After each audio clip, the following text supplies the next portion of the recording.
워렌 버핏이 드디어 구글에 투자했습니다. 여러분 안녕하세요. 오늘은 워렌 버핏이 마침내 구글, 정확히는 알파벳에 신규 투자한 그 의미를 깊이 있게 분석해 보려고 합니다. 이미 잘 알려졌듯이 버핏은 기술주 투자에 매우 신중한 인물입니다. 애플을 제외하면 빅테크에 거의 손을 대지 않았고 심지어 과거엔 우리는 구글을 안 산 게 실수였다라고 말했을 정도죠. 그런데 이번에 미국 SEC에 제출된 13패럿 공식 보고서를 보면 버크셔 해서웨이가 약 43억 달러 규모, 총 1785만 주에 해당하는 알파벳 주식을 새롭게 매입했습니다. 이건 단순한 포트폴리오 조정이 아니라 전략적 방향 전환으로 볼 수 있습니다. 특히 AI를 중심으로 글로벌 기술 패권이 재편되는 상황에서 구글에 대한 투자는 버핏이 새로운 산업 패러다임을 인정하고 있다는 신호이기도 합니다. 오늘 영상에서는 단순 뉴스 전달이 아니라 버핏의 투자 철학과 AI 경쟁 구도, 그리고 구글의 구조적 강점까지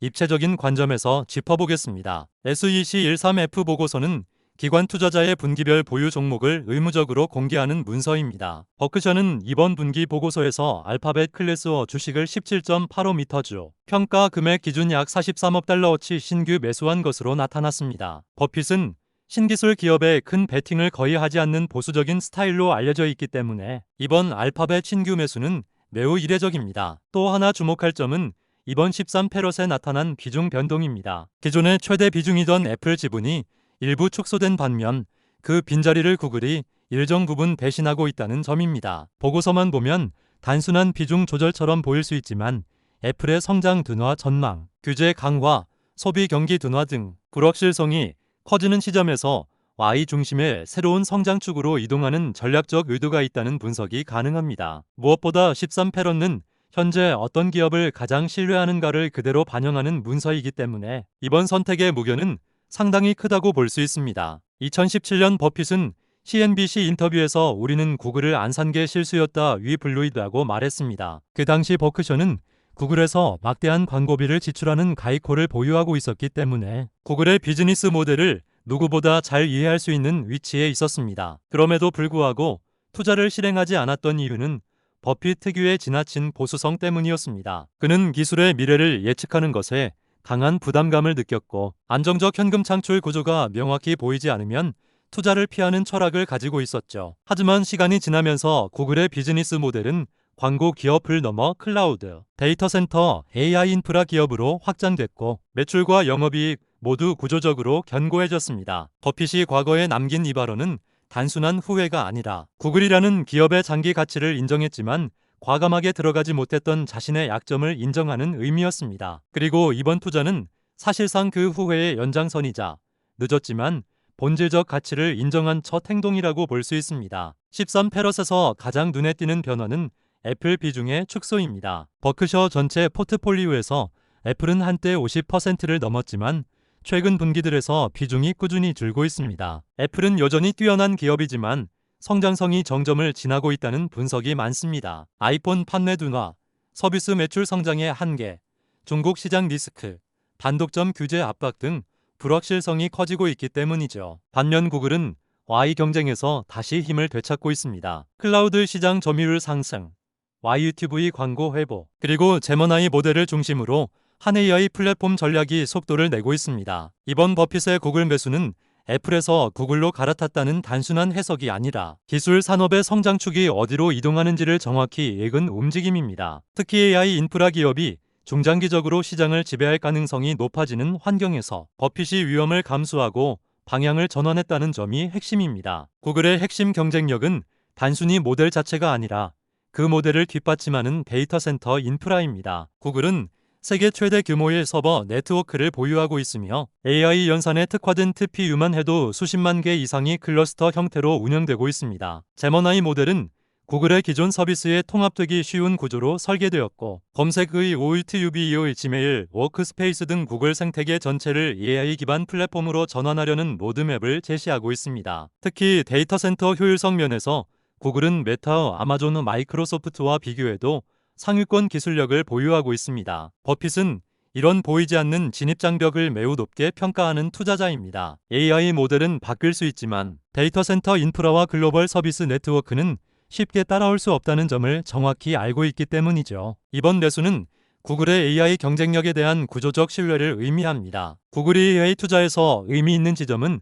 단순히 모델 개발이 아니라 검색 중심의 전통적 비즈니스를 AI 플랫폼 기업으로 전환하는 중이라는 것입니다. 기존 검색 광고 모델은 여전히 구글 매출의 핵심이지만 장기적으로는 사용자의 정보 검색 방식 자체가 AI 기반 질의 대화형 패턴으로 바뀔 가능성이 큽니다. 구글은 이를 대비해 서치 제너러티브 익스피리언스 SG2를 통해 검색의 AI화를 추진하고 있으며 제머나이를 모든 서비스의 기반 레이어로 재정비하고 있습니다. 구글 어시스턴트도 AI 기반 개인 비서 형태로 재구축되고 있으며 유튜브, 지메일, 독스 등 생산성 툴에서 AI 기반 워크플로우가 강화되고 있습니다. 즉, 구글은 단순 검색 기업을 넘어 AI 운영체제를 보유한 회사로 이동하는 중입니다. 이는 장기적으로 엄청난 네트워크 효과를 만들 수 있기 때문에 버핏이 이 타이밍에서 구글을 선택한 것은 결코 우연이 아닙니다. AI 산업은 이제 단순 경쟁이 아니라 패권 경쟁에 가까운 국면에 들어섰습니다. 마이크로소프트는 오픈AI의 최대 파트너로서 해저 기반 AI 생태계를 확장하고 있고 기업 시장에서 강력한 점유율을 확보하고 있습니다. 반면 구글은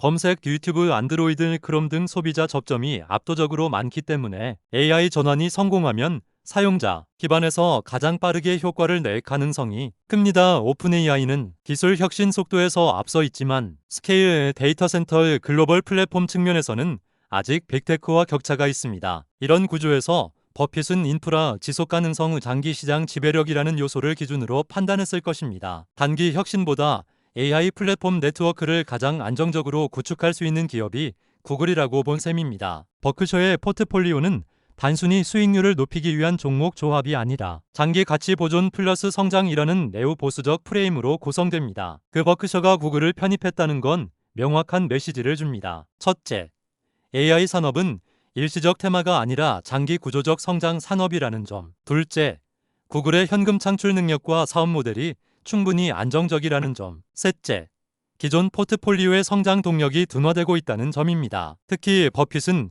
기술주 중에서도 사업의 지속성을 매우 중요하게 보는데 구글은 광고, 클라우드, AI, OS, 하드웨어까지 포트폴리오가 넓기 때문에 안정성과 성장성을 모두 갖춘 기업으로 평가됩니다. 이번 재표는 버크셔가 기술 산업 한가운데로 발을 들여놓는 상징적 사건입니다. 이번 구글 투자 소식이 전해지면서 시장에서는 버핏도 샀다는 기대 심리가 강하게 형성되고 있습니다. 하지만 단기적으로는 과열 신호도 분명히 존재합니다. AI 섹터는 이미 많은 종목들이 단기간 급등했으며 투자자들 사이에서도 포모, 즉 나만 못 사면 뒤처질 것 같다는 심리가 퍼지고 있습니다. 구글 역시 AI 매출이 당장 폭발적으로 증가한 단계는 아니고 여전히 모델 비용은 데이터 센터 투자비 증가, 광고 경기 변동성 등 부담 요인이 남아 있습니다. 버핏의 투자 철학은 시장의 열기를 쫓는 것이 아니라 장기 가치가 명확한 기업을 적정 가격에 사는 것입니다. 따라서 지금 필요한 건 단기적 흥분이 아니라 AI 산업이 실질적인 수익 구조를 갖추기까지 얼마나 시간이 걸릴지 냉정하게 판단하는 태도입니다. 버핏이 이번에 구글을 선택한 건 단순한 기술주 투자 이상의 의미를 갖습니다. 이는 그가 AI 시대가 만들어낼 새로운 산업 구조를 인정하고 있다는 증거이자 안정성과 성장성을 동시에 갖춘 기업만을 선택하는 그의 철학을 그대로 반영한 결과입니다. 버핏은 평생 동안 변하지 않는 원칙을 지켜왔습니다. 첫째, 변하지 않는 경쟁력. 둘째, 지속적인 현금 흐름. 셋째, 장기적으로 복리 효과를 낼 수 있는 기업. 구글은 AI 산업의 중심에서 이 세 가지 요건을 모두 만족시키는 몇 안 되는 기업입니다. 앞으로 AI 플랫폼이 글로벌 경제 구조를 완전히 바꿔놓을 가능성이 큰 만큼 버핏의 장기 전략은 여기서 멈추지 않을 것입니다. 우리가 해야 할 일은 단순한 흥분이 아니라 AI 산업의 구조적 변화와 장기 가치를 얼마나 깊이 이해하느냐입니다. 오늘의 분석이 여러분의 투자 판단에 도움되었기를 바랍니다.